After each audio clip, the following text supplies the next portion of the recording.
Hey, good afternoon. Let me fix my viewer here so I can see what you guys are saying. Good afternoon, welcome back to my channel.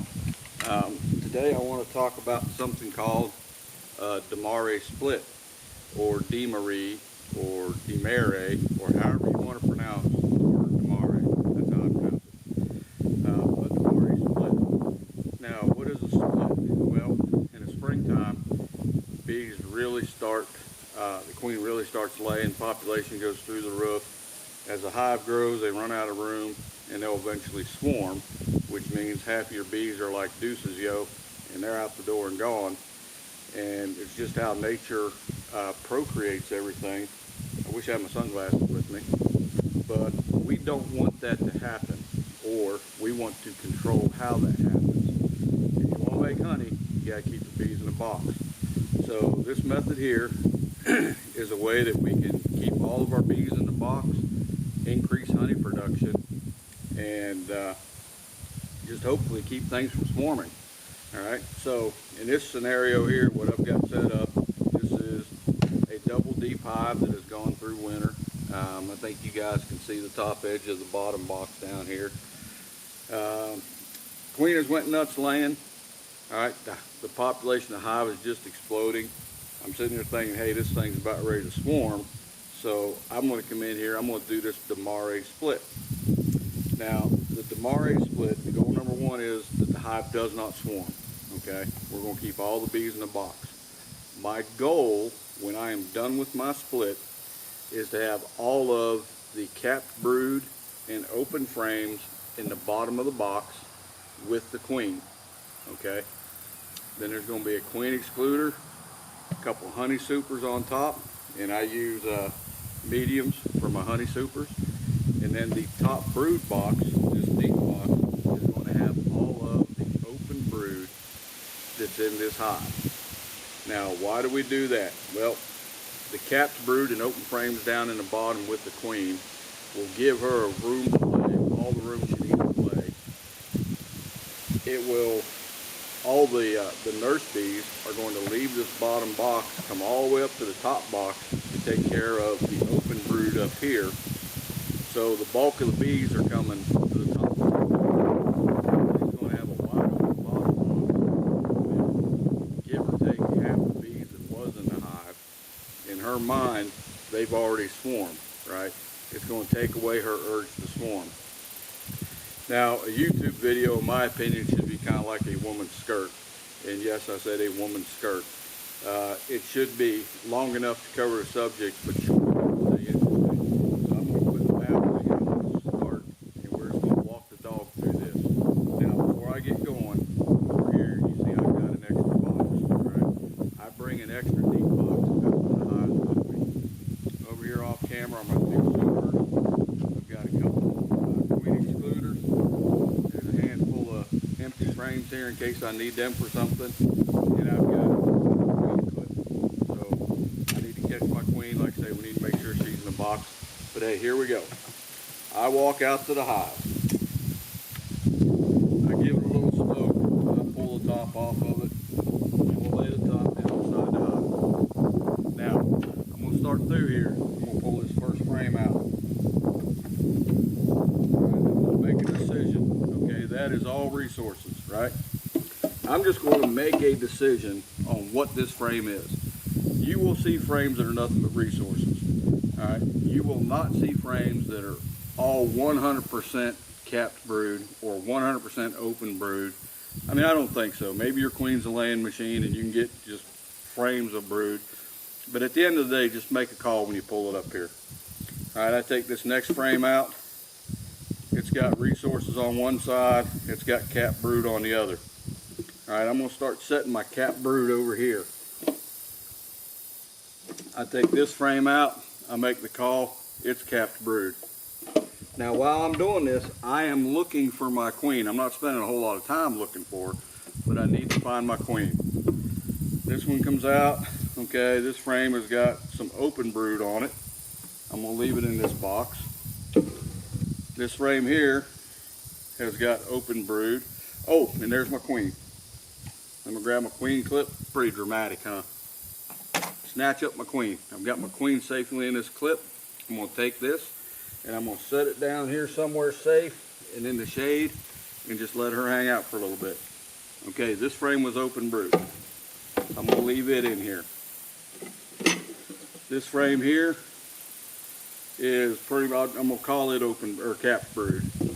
There's some open brood in there just a little bit, but I'm going to call it capped. This one here is definitely open brood. And this one here, we're going to say is capped brood. So we're going to put it over here.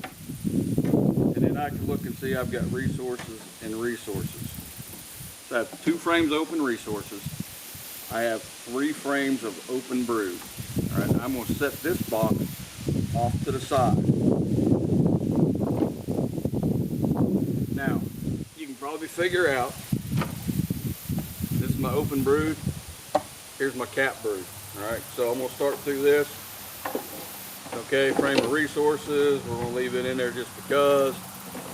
We got resources on one side, I got cap brood there. This frame here is resources. Pull this frame out. Okay, this frame is all capped brood. All right, so I'm going to leave it in here. I'm going to go ahead and I'm going to take one of these resource frames. I'm going to shake it up. And I'm just going to stick it up here with the open brood.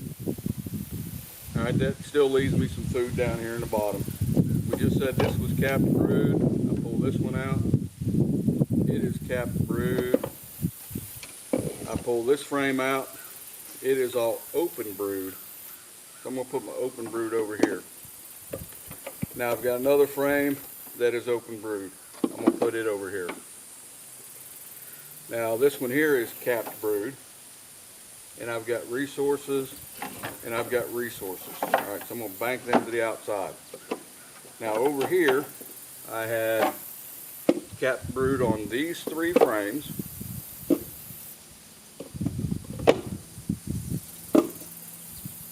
And that gives me, I've got 1 frame of capped brood left. So right here I got 3, 6, 1, 2, 3, 4, 5, 6, 7, 8, 9. I've got 10 frames in here. I still got a frame of capped brood. So I'm going to go ahead and I'm going to take one of these resource frames out. Stick it over here. I'm going to get this capped brood in here. To where now I've got 7 frames down here in the bottom that's got capped brood. And I've got a frame of resources on each end. Actually, I'm sorry, I got 8 frames of capped brood. And here's resources. Now I can take these other frames, there's resources. I'm going to slide this over. Put resource frame on the outside of that one. I've now got my hive sorted. Okay, what I have to do is make sure I don't have any queen cells. Now my queen is safely down here in my clip. Okay, so I'm going to pull these frames up and I am going to shake the bees off of them. Okay, alright, no swarm cells nowhere. And I'm going to work my way right across this box. And I like to shake the bees off because they can hide queen cells like you wouldn't believe. And swarm cells, make sure you really check the bottom of your frame come swarm time. Okay, so I've done that. All right, I went through this box for time's sake. There are no swarm cells or queen cells in this box. If there were, I would simply remove them or destroy them. So now I've got a box down here. It's got resources on either end. I got 8 frames of open brood in the middle. So, got that on there. I'm gonna put the queen in there. Queen's in this clip. Make a little room, open the clip up. Oh, she ran down in there. Everything's all fat and happy. Get my bee space. Get my queen excluder on top. Okay. The queen is now stuck down in that bottom box. And yeah, there's a couple open frames or some open frame cells in there she's going to lay for the next couple days. But this brood is going to hatch. And as soon as it hatches, she's going to go right back in there. She'll have all that room to lay. So, queen's down there underneath an excluder. Here comes my supers. As luck would have it, they're still stuck together. So now I've got 2 medium honey supers on top here. And the bees will go ahead and they'll start working those supers and life will be good. Now, if you notice right here, this piece of tape, that's covering a hole that I drilled into the super to give the bees access to the super without having to go through the whole hive to get to it. Now, once I've got this on here, a lot of people will go ahead and put a second queen excluder up here on top of this super, just in case the top brood box, which has all our open brood, makes egg or makes a queen. Once that's on there, I'm going to take this box. It sets right on top. Now, things are getting kind of high, so let me bump the camera up just a little bit. And it'll also let you guys see my nice sunshiny face. So, in this box here, this is all open brood. I can't remember what I call them as they come out, but we're going to say there's a couple 3 or 4 resource frames in here, and let's say I got 6 frames of open brood. I have to make sure that there are no queen cells in here, no swarm cells, supersedure cells, emergency cells, whatever you want to call it. I don't want this box to make a queen. So I'll come through here and I'll pull it out and I'll look, you know, just like we did downstairs. You know, now that I get in here to brood frames for a bunch of nurse bees, I'll shake them off, you know, getting rid of any queen cells, anything at all. And once I've done that, then my manipulation is over. It's time for me to grab my lid,